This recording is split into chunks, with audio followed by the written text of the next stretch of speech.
আজকে আমার রেসিপি এঁচোড়ের কোপ্তাকারি। একঘেয়েমি এঁচোড়ের তরকারি খেতে খেতে যদি বোর হয়ে থাকেন তাহলে বাড়িতে বানিয়ে ফেলুন এঁচোড়ের কোপ্তাকারি। সম্পূর্ণ নিরামিষভাবে করা এই এঁচোড়ের কোপ্তাকারি মাছ মাংসের স্বাদকেও কিন্তু হার মানাবে।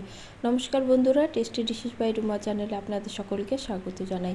এঁচোড়ের কোপ্তাকারি করার জন্য এঁচোড়গুলো আমি ছোট ছোট করে কেটে নিয়েছি, নিয়ে আমি সেদ্ধ করে নিয়েছি। এবার একটি মিক্সির জারে দিয়ে দেব, দিয়ে ব্লেন্ড করে নেব।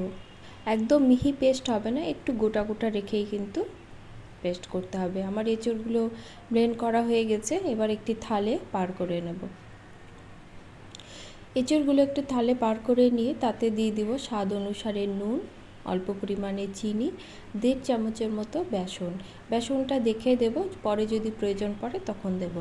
আর দেব 1/2 চামচের মতো গরম মশলার গুঁড়ো, হলুদ গুঁড়ো, লঙ্কা গুঁড়ো, জিরে গুঁড়ো এবং ধনে গুঁড়ো। সব উপকরণ দিয়ে কিন্তু ভালো করে মাখতে হবে।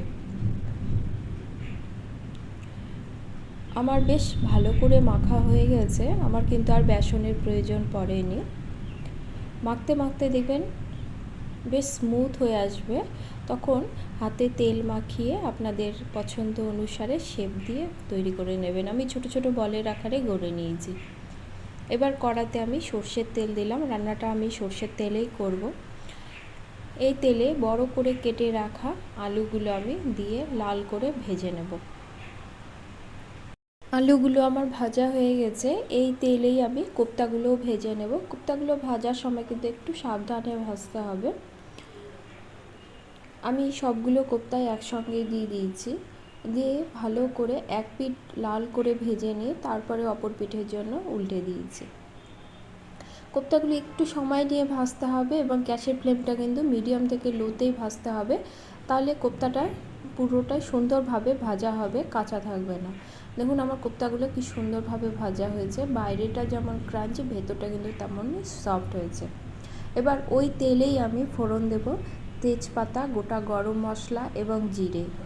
ফোড়ন থেকে সুন্দর গন্ধ বেরোলে বেটে রাখা মশলাটা দিয়ে দেব।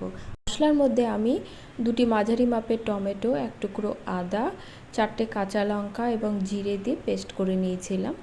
এবার এর মধ্যে দিয়ে দেব হলুদ।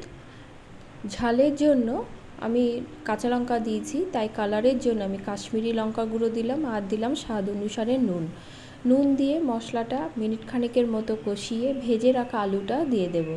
আলুটা দিয়ে অল্প জল দিয়ে 3 থেকে 4 মিনিটের মতো মশলাটা কষিয়ে নেব।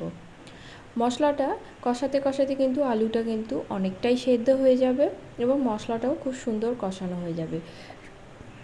রান্নাটা হতে কিন্তু বিশেষ সময় লাগে না, যেহেতু আলুটাও কষানোর সময় অনেকটাই হয়ে যায় এবং কোপ্তাগুলোও কিন্তু ভাজা হয়ে গেছে। প্রায় 7 মিনিট থেকে 10 মিনিটের মধ্যে কিন্তু রান্নাটা হয়ে যায়। এবার এর মধ্যে আমি দিয়ে দেব জল। জলের পরিমাণটা আপনারা কী পরিমাণ ঝোল রাখবেন সেই হিসাব মতো দেবেন। আমি জল দিয়ে ভালো করে মিশিয়ে ঢাকা দিয়ে 5 থেকে 7 মিনিটের মতো রেখে দেব।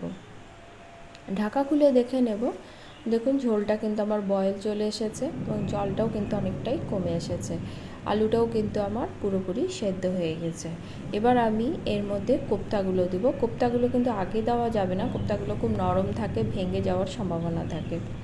কোপ্তাগুলো দিয়ে এর মধ্যে দিয়ে দেব স্বাদের জন্য অল্প পরিমাণে চিনি। মিষ্টি পরিমাণটা কম বেশি আপনারা আপনাদের স্বাদ অনুসারে বাড়িয়ে বা কমিয়ে দেবেন। ঢাকা দিয়ে আরও 3 মিনিটের মতো রান্না করে নেব। মিনিট 3 পরে ঢাকা খুলে দেখে নেব, দেখুন ঝোলটা কিন্তু আমার বেশ ঘন হয়ে এসেছে এবং কোপ্তাগুলোও কিন্তু ফুলে গেছে। ভালো করে মিশিয়ে নেব। আলুটা কিন্তু আমার সম্পূর্ণভাবে সেদ্ধ হয়ে গেছে, রান্নাটাও কিন্তু আমার প্রায় শেষের দিকে। এবার এর মধ্যে দিয়ে দেব অল্প পরিমাণে গরম মশলার গুঁড়ো আর 1 চামচের মতো ঘি দিয়ে আবারও ভালো করে মিশিয়ে গ্যাসের ফ্লেমটা লোতে করে দিয়ে মিনিট খানেক রেখে গ্যাসটা অফ করে দেব, দিয়ে পরিবেশনের পালা। ভিডিওটি ভালো লাগলে লাইক কমেন্ট করবেন এবং সাবস্ক্রাইব করে পাশে থাকবেন। আজকে আমার এই রেসিপিটি আপনাদের কেমন লেগেছে কমেন্টে কিন্তু অবশ্যই জানাবেন এবং ভিডিওটি ভালো লাগলে বাড়িতে তৈরি করার অনুরোধ রইল। সকলে খুব ভালো থাকবেন, দেখা হবে পরের কোনো রেসিপি নিয়ে। ধন্যবাদ সকলকে।